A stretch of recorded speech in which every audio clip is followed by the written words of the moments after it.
First came Marcus Morris, acquired at the trade deadline after a whole bunch of other teams were in pursuit for a first round draft pick. Guy that can create his own shot, elevate from the elbows, be an ISO player when you need him to at the end of games, but also knock down threes, shooting 41% from three on the season.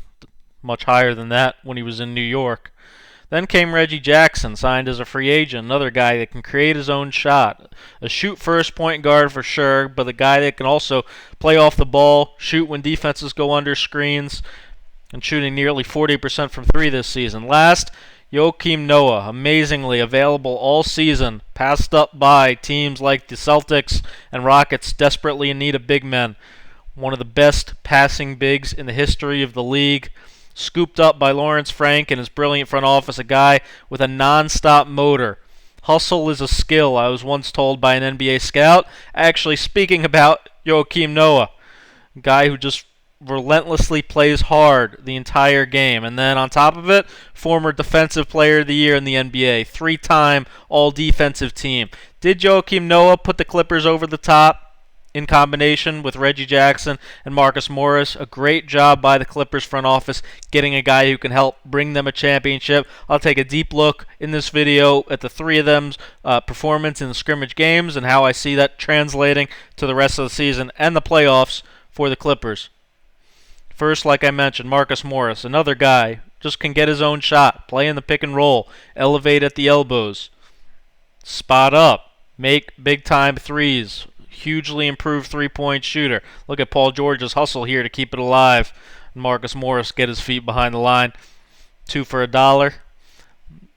Some of these clips, he looks in great shape, by the way. I almost thought this was Paul George for a second until I realized George is up here setting the screen. Look at this pull back, little step back, mid-range. He's got a lot of things in his toolkit. Reggie Jackson, like I said, a shoot-first guy, but a guy who's going to attack the basket, finish at the rim, has a nice floater. Good scoring guard, good size, can run a team a little bit. 45% from three in his 9 games as a Clipper so far this season.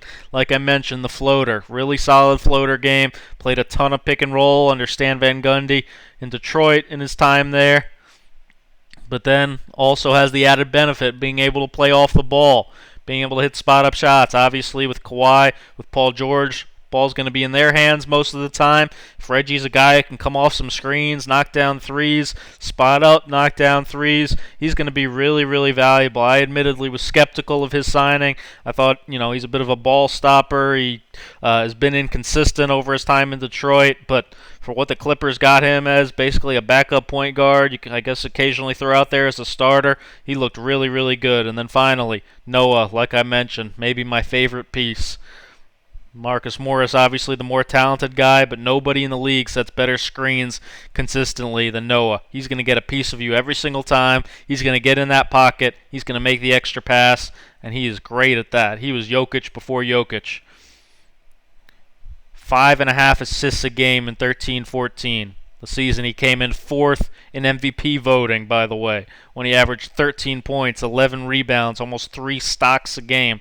Look at this. Patrick Patterson, little give and go. Look at that pass. This is the kind of player that wins you championships, the guy that puts you over the top. Obviously, Kawhi, Paul George are the go-to guys, but you need guys like this on a championship team. Look at this screen. That's how you hold a screen in the NBA. Not many guys do that anymore. When Aaron Gordon passes him off, he comes free on the roll, makes the extra pass. Little too unselfish here by the Clippers, but watch Noah here. He's not going to stop. A little swim move, keep fighting, keep the ball alive. Clippers ball, baseline out of bounds.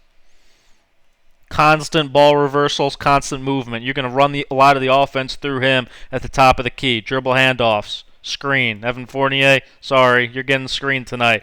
Paul George, Kawhi, great at getting to the basket, forcing bigs to step up and help, and then when they do, dump off. Noah, finish at the rim. He can do that. He's been around a while. Again, this delay set with him handling the ball as the trail big. He's going to go into dribble handoffs. He's going to go into second side action. He's going to set a good screen, roll hard, and then you want to see a little veteran trick. Thomas Bryant, you're on the other side of me as Terrence Mann drives baseline. Look at him seal Thomas Bryant off right here. Thomas Bryant's like, what the hell? He can do that?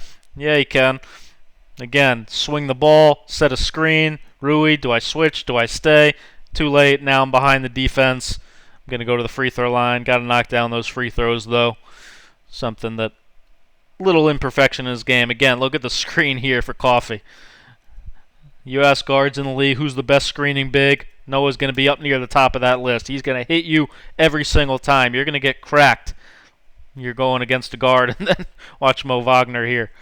Noah got teed up for this. Brings a little added nastiness to the game. Need a little bit of that from time to time.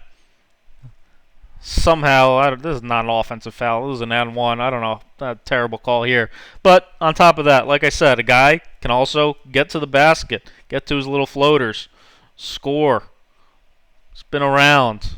Don't guard him. Don't respect him. He's going to back you down, get to a little flip hook shot. He can do that. You're not going to run post-up plays for him. But when he has the ball in those situations, he can create something.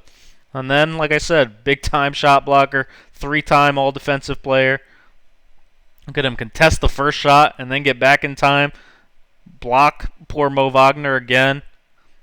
He has phenomenal defensive instincts, phenomenal shot blocker. Look at the instincts here, knowing that it's not his responsibility to contest this shot. Guard's got to get back in front. It's his responsibility. Look at that block out. Technician, go get the rebound. Thomas Bryant showed him, giving him a hard time. Look at this, another little vet trick. They're going to call this? No, little bit of a push. Doesn't matter, not going to call that. Keeping possessions alive, non-stop energy, non-stop motor. Did Noah, Marcus Morris, Reggie Jackson put the Clippers over the top? I think there's a great chance it's going to be a phenomenal Western Conference Finals, in my opinion, between them and the Lakers. Coin flip, what happens in a Game 7. Really, really excited to see Noah back in the league, what he can do the rest of the season. Appreciate you guys watching. Hit that thumb up, hit that subscribe. A lot more coming soon.